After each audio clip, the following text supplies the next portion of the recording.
যুদ্ধ নাকি সমঝোতা কোন পথে যুক্তরাষ্ট্র ইরান? চীন থেকে জাহাজ বিধ্বংসী সুপারসনিক ক্ষেপণাস্ত্র কিনছে ইরান। মাদুরোর মুক্তি চেয়ে জাতিসংঘে আবেদন করল ভেনেজুয়েলা। ইরানে হামলা বিপজ্জনক হতে পারে, ট্রাম্পকে সতর্ক করলেন মার্কিন শীর্ষ জেনারেল। ইরানে সামরিক হেলিকপ্টার বিধ্বস্ত হয়ে পাইলটসহ নিহত 4।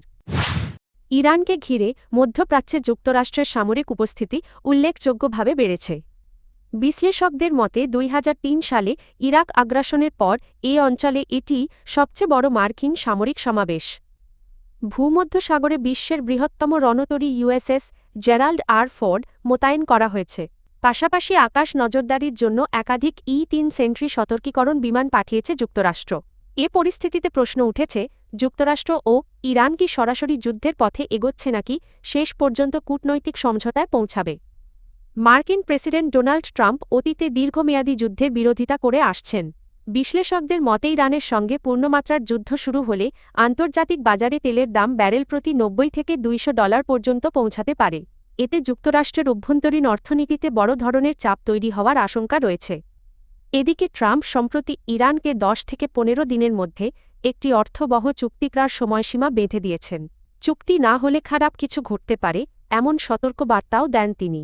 বিশ্লেষকদের মতে ধরনের বক্তব্য একদিকে ইরানের ওপর চাপ সৃষ্টি করলেও অন্যদিকে মার্কিন প্রশাসনকেও কৌশলগত চাপে ফেলেছে।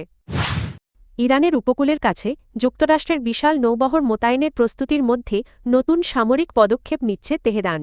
ইরান চীনের কাছ থেকে অ্যান্টি-শিপ ক্রুজ ক্ষেপণাস্ত্র কেনার উদ্যোগ নিয়েছে। মঙ্গলবার বার্তা সংস্থা রয়টার্সের এক প্রতিবেদনে এ তথ্য জানানো হয়।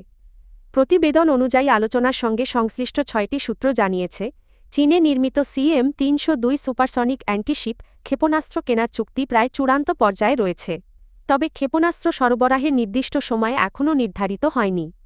সূত্রগুলো জানায়, প্রায় 290 কিলোমিটার পাল্লার এই ক্ষেপণাস্ত্র সমুদ্রপৃষ্ঠের খুব কাছ দিয়ে উচ্চগতিতে উড়ে জাহাজের প্রতিরক্ষা ব্যবস্থা ফাঁকি দিতে সক্ষম।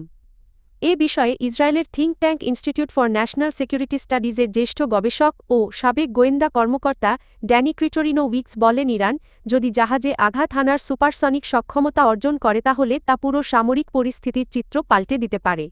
তিনি বলেন, এ ধরনের ক্ষেপণাস্ত্র প্রতিহত করা অত্যন্ত কঠিন। ভেনেজুয়েলার প্রেসিডেন্ট নিকোলাস মাদুরোর মুক্তি চেয়েছে দেশটির সরকার। এই বিষয়ে জাতিসংঘে আনুষ্ঠানিক আবেদন জানিয়েছে কারাকাস। ভেনেজুয়েলার অভিযোগ, চলতি বছরের জানুয়ারির শুরুতে মার্কিন বাহিনী প্রেসিডেন্ট মাদুরোকে অপহরণ করে যুক্তরাষ্ট্রে নিয়ে যায়। ঘটনাটিকে অবৈধ উল্লেখ করে তীব্র নিন্দা জানিয়েছে দেশটি।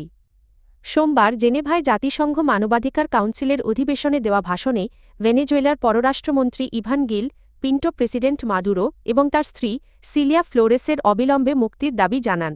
বর্তমানে তারা নিউ ইয়র্কে বিচারাধীন অবস্থায় আটক রয়েছেন। এদিকে যুক্তরাষ্ট্রের আনা মাদক পাচার সংক্রান্ত অভিযোগ প্রত্যাখ্যান করে নিকোলাস মাদুরো নিজেকে যুদ্ধবন্দী হিসেবে উল্লেখ করেছেন। ইরানের সম্ভাব্য হামলার জন্য মার্কিন নৌবাহিনী প্রায় প্রস্তুত অবস্থানে রয়েছে। প্রেসিডেন্ট ডোনাল্ড ট্রাম্পের নির্দেশ পেলেই আরব সাগর থেকে যুদ্ধবিমান ও ক্ষেপণাস্ত্র নিক্ষেপ করা হতে পারে। তবে এমন হামলা যুক্তরাষ্ট্রের জন্য সফলতা বয়ে আনবে না বলে সতর্ক করেছেন দেশটির শীর্ষ সামরিক কর্মকর্তা।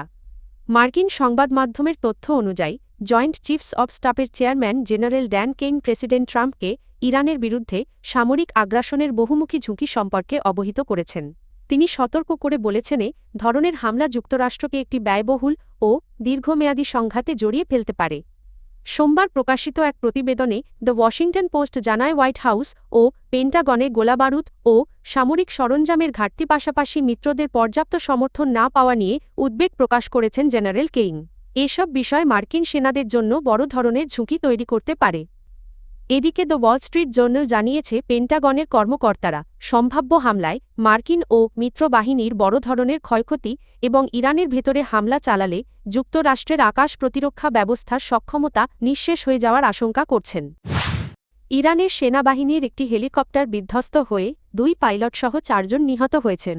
স্থানীয় সংবাদ মাধ্যমগুলো এ তথ্য জানিয়েছে।